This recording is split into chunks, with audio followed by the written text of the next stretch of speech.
This is also referred to as Black History Month. The hymn that the choir is about to sing in a short while is called Lift Every Voice and Sing.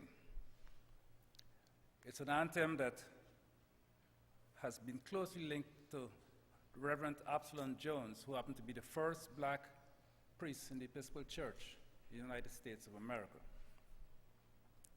And this hymn has been sung at many services that this past month around the country, where we celebrated the life and ministry of Absalom Jones.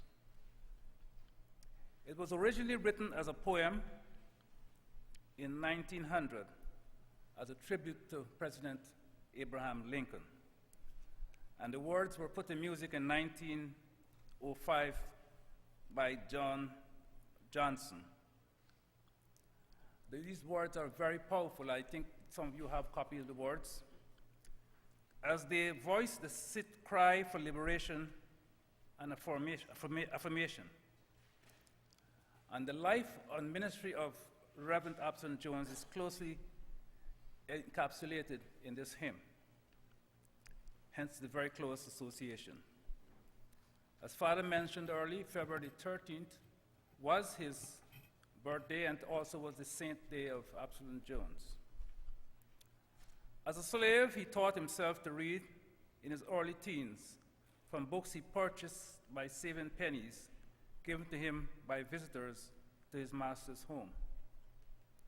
At the age of 16, Jones's family was separated when his immediate family members were sold and he was taken to Philadelphia, Pennsylvania by his owner.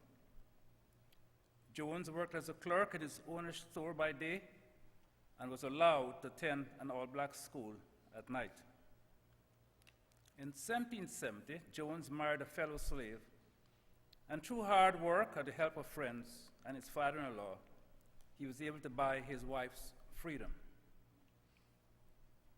He was an active member of St. George's Methodist Episcopal Church in Philadelphia and served as a lay preacher for the black members of the congregation. In 1786, Richard Allen joined him at the church, and their futures became intertwined forever. The black members of St. George's increased tenfold in the first year as a result of the evangelistic efforts of Jones and Allen. But this increase was not welcomed by the white members of the congregation. Instead of praising their efforts, church officials responded by attempting to separate the black congregants. And during the service one November in 1786, ushers attempted to remove all the blacks, including Jones, from the main floor of the church to the balcony. Jones, Allen, and the black members of the congregation promptly left the church as a group. Jones and Allen subsequently founded the Free African Society on April 12, 1787. Members of this organization met regularly and paid dues, which were used to benefit those in need. This organization was crucial in caring for the sick and dying of Philadelphia when a yellow fever epidemic swept the city in 1793. Out of this society grew the African Church, organized on July 7, 1791. Both Jones and Allen wanted to remain affiliated with the Methodist Church, but their followers voted overwhelmingly to affiliate with the Episcopal Church as a result of the treatment they received at the Methodists at St. George's. Allen disagreed with this decision and withdrew from the African Church, taking a small number of members with him. Jones remained as the leader of the African Church, which was formally received into the Episcopal Diocese of Pennsylvania on October 17, 1794, and renamed St. Thomas's African Church. St. Thomas was the first black church in the United States. Bishop William White ordained Jones a deacon in the Episcopal Church in 1795 and a priest in 1804.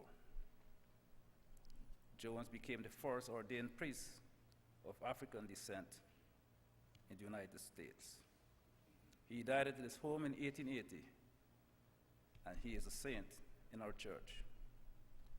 So in honor of the Reverend Absalom Jones, the Chancel Choir will lift up their voices like trumpets as they sing.